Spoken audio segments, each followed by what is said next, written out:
Like this. So, what do it mean? I don't really know the question, but hell yeah, I'm black and I'm proud. Hell yeah. What if I could be white? Would I? Hell no. Y'all burn.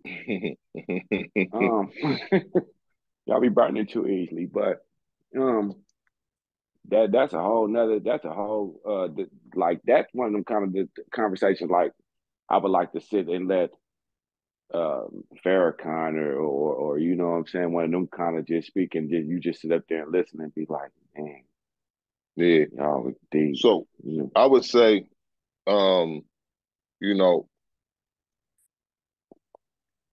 everybody can gravitate and have their choice on what they gravitate to. And know? technically, because at the end of the day, people are just people.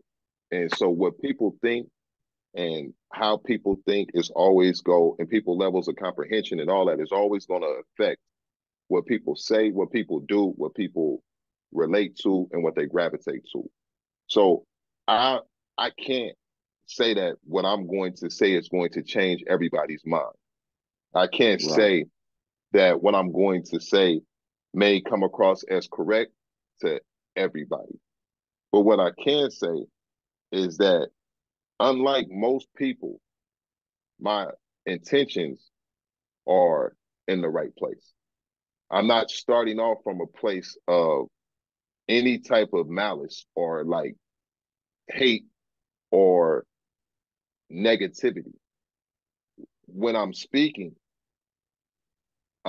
from a place of positivity first, just for people in general. So I'm never coming from a place of negativity. So that's what I will say. However, people take the information, I can't control that.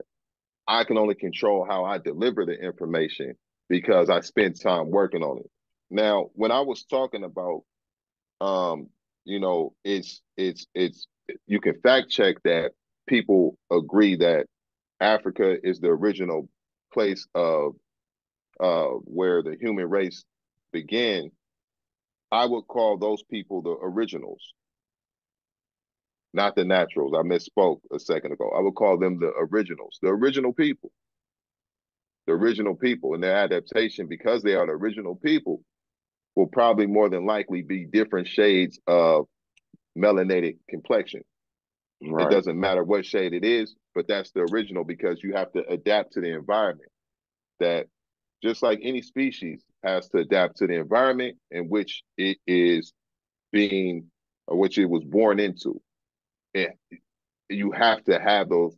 It's just part of any living species that adapts. Like if species that are born in water, they adapt to that. You know, you have to have these things to survive. So those would be the original people, originals. I'm an original. Mm. You are an original. Um, naturals. Naturals are the descendants, the who started to kind of migrate to areas that was very close in proximity to the place of the originals. And as they migrated a little bit, their complexion probably got a little bit lighter and lighter, but they're naturals, but they still have that melanated complexion. Some people call them brown, right? Those would be naturals. Naturals, descendants of the originals. They are closely related. They cousins, natural related. That's my cousin. They naturals. And then you have the genetically adapted. They have to adapt to a more extreme climate where it's a lot colder and bright. And you mentioned Asians, and one thing about Asians is that people know they have a very distinct characteristic, which is their eyes. And why is it that Asians have the eyes that they have? Why So they is have been that? looking in the sun.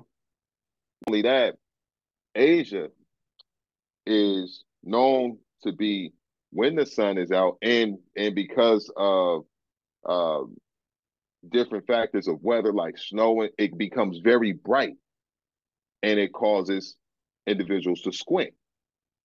So individuals born in that climate are going to adapt. And one of the adaptations that happened for individuals born in that region was to protect their eyes. So you're right. And that's why you have that common genetic makeup. They had to adapt to that area. And then you keep moving up into other areas like Russia, where it's even colder and Did you less ever and do one of less. them DNA tests? I Did didn't you ever do one?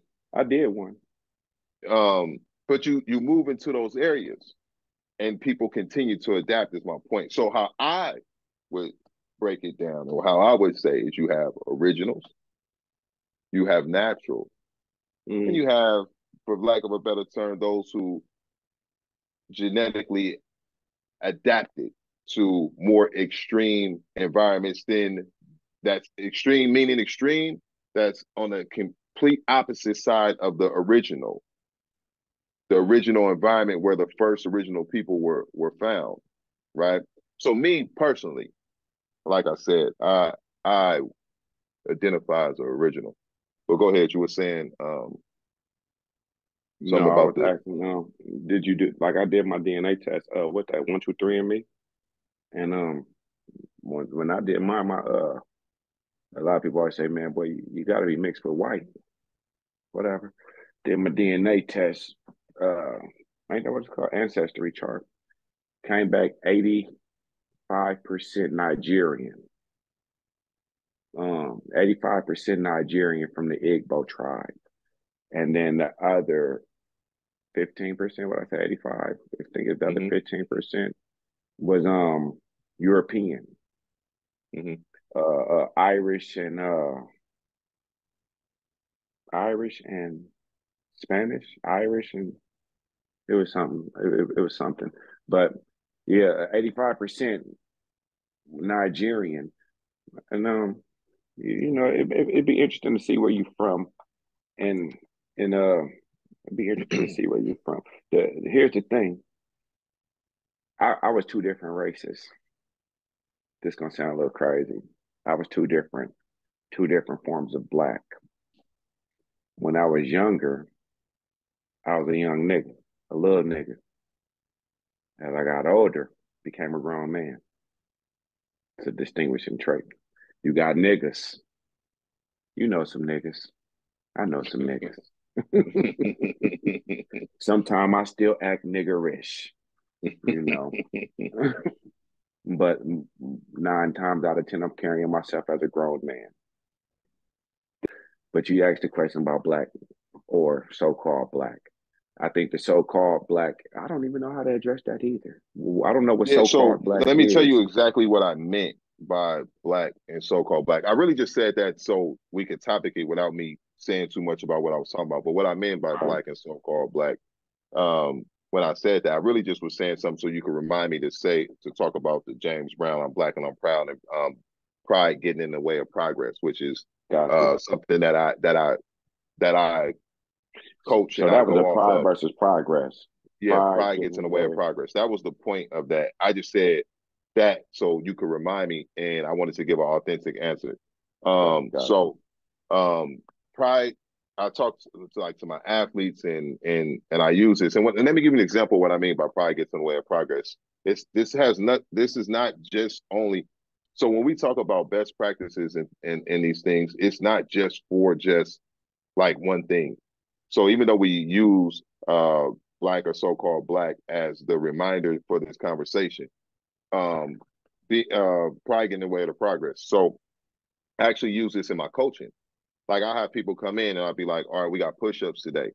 And almost especially like almost you can go into any gym in the world and even watch people online, and most people do push-ups incorrectly. The reason they do them incorrectly is because they are afraid of failure. So since they're afraid of failure, instead of giving their body the opportunity to do it correctly, they compensate and they do them incorrectly just to say they're doing a push-up. and they'll go their whole life without ever actually being able to do a push-up because they never take the time to put into practice the discipline and the necessary skill set, mindset to be able to do the push-up correctly because of their pride. They say, all right, I'm just gonna go halfway down, I'm gonna put my elbows out. And they never go full range of motion. But when I get people with me, I tell them, hey, you got to let go of that pride. And I'm going to teach you how to do all of these movements correctly. And if we need to do them with the assistance of a resistance band or from your knees, that's exactly what we're going to do, because that way you will progress. And eventually, through your progressions, no matter how small, you'll eventually be able to do 10, 20, 30 push-ups correctly when they spent the whole lifetime of not being able to do them correctly because they was too prideful to take the time to learn and discipline themselves, humble themselves to get better where they were weak. And there's always a way to get better where you're weak if you move your pride out the way. So that's what I mean by, and so I use this in my coaching all the time. And when I coach athletes, I tell them about things that they're struggling with. Instead of whining or getting defensive, don't be prideful. But most people, when they say, like, when they have a chance, they'd be like, whatever their name of their team is, Colt Pride. That's what they teach people. So it ain't just the James Brown song. They'll be like, Warrior Pride, you know, Shark Pride. It's people use pride all the time, right? But pride gets in the way of progress. But people are so consumed with utilizing words without even really understanding the meaning and how it is being applied to them. So pride gets in the way of progress. And if you want to really progress, you got to move pride out the way. So when I say, when I apply that to so-called Black, what I'm saying is people connect with being so-called Black because they take pride in it.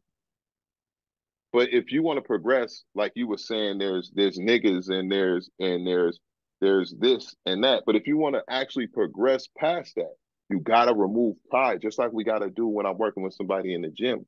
We can't be prideful about anything that we didn't create because it don't give us an opportunity to progress.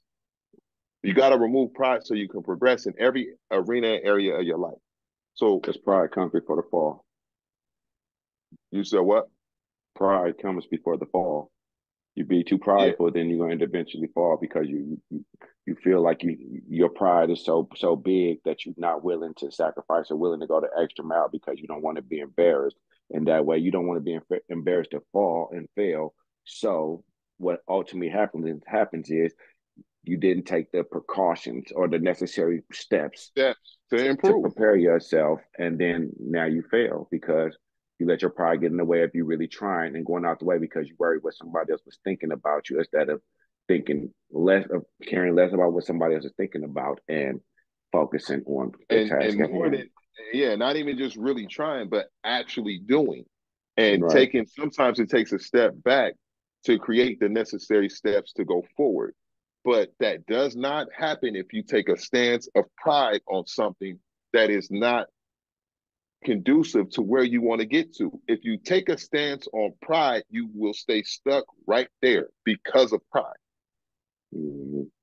If you take a stance of pride on, I'm just going to do these, they said do 20 push-ups, so I'm going to do 20 so-called push-ups. Them ain't real push-ups, them is so-called push-ups.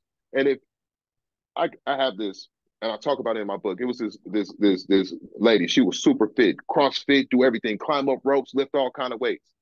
She wasn't a member of mine, but she couldn't do push-ups. And I would tell my members who were just starting off, I say, you see that girl over there? Like, oh my God, she's a beast. I see her doing all this. I say, she can't do no push-ups. Yeah, right. I said, you can do 5 push-ups, right? They like, yeah, you can do more push-ups than her, because they would get down on themselves. I can only do 5. You can do 5 because I coached you. And we took pride out the way. And I'm telling you, you'll be able to do 25. And right now you can do more than her. Ain't no way. And I would call the girl and she'd be like, Paris, leave me alone. I ain't coming over there. Because she knew what I was calling her for. And I'd be like, come here. And this girl couldn't do push-ups. She can climb ropes, lift weights, do everything. She was actually a competitive athlete, couldn't do push-ups because she was too prideful on taking the necessary time to learn how to do the push-up correctly. And because she had success in other areas, she became even more prideful. So what's a correct push-up? Full range of motion, first and foremost. Full range of motion, meaning that you go. So a plank is actually a push-up is actually a plank with motion, which means your entire body is going from a high plank to a low plank back up. So you're keeping control of your entire body while activating your primary movers. So full range of motion means coming from your arms being fully extended all the way down to the floor. Most people don't do that part. They stick their neck out, or look like a downward dog or something. Also, people will flare their elbows out and just start doing stuff like this. I I could show you, not me doing it incorrectly. I could show you videos. It's the most common um misused exercise, but it's a couple other too. But the reason most people can't do push-ups correctly is because of pride. Pride gets in the way of progress. The reason, and now we apply that to other areas. I so everything that I teach in my facility, I teach everywhere. Mm. So it's just a fact. Pride gets in the way of progress. So if my original people want to progress outside of what has been set up for them not to progress in the way that they really should, not having small success over here, like the lady who was like I was just talking about, who she can lift and do all this and look at all this she can do over here, but she's never really progressed because of Mm. her pride. So so-called black people can have success all over here. Look at all this success over here and all these things they're accomplishing over here. But have they really progressed? Because now they're prideful of this. Fuck the pride. Mm. Pride I gets like in the way that. of progress. I like that. Y'all heard what he said. Pride. Don't let your pride be your downfall. Don't let your pride be Salute you, champion.